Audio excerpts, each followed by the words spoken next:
ఉగాది పండుగను మార్చి 29 బుధవారం ఆచరించండి. శ్రీ హేవలంబి నామ సంవత్సర ఉగాది పండుగను మార్చి 29 బుధవారం ఆచరించి సంవత్సరమంతా శుభ ఫలితాలను పొందండి. 28 మార్చి మంగళవారం అమావాస్య ఉదయం 8:30 వరకు ఉన్నందున అమావాస్యతో కూడిన చైత్ర శుద్ధ పాడ్యమి సంధి ఘడియలతో కూడుకున్న మంగళవారం ఉగాది పండుగను ఆచరించడం వలన ఆ సంవత్సరం అంతా చెడు ఫలితాలను అనుభవించాల్సి వస్తుంది. 29 బుధవారం బ్రాహ్మీ ముహూర్తంలో సూర్యోదయ సమయానికి చైత్ర శుద్ధ పాడ్యమి ఘడియలు ఉండడం వలన ఉగాది పర్వదినాన్ని ఆచరించాలి.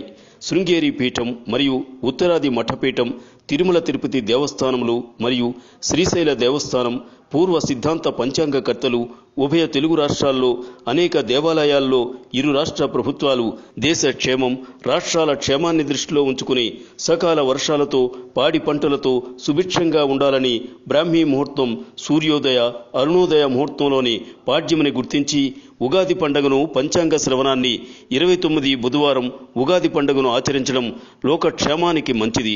గతంలో 2007 మార్చి 19న శ్రీ సర్వజిత్ నామ సంవత్సర ఉగాదిని సోమవారం ఆచరించిన వారు శుభ ఫలితాలను పొందారు. మంగళవారం ఆచరించిన వారు చెడు ఫలితాలను చవిచూశారు. మంగళవారం ఉగాది పండుగను అనేక మంది చేసుకోలేదు. ఈ సంవత్సరం అదేవిధంగా మంగళవారం కాక బుధవారం ఉగాది పండుగను చేసుకోవడం సకల జనులకు క్షేమం.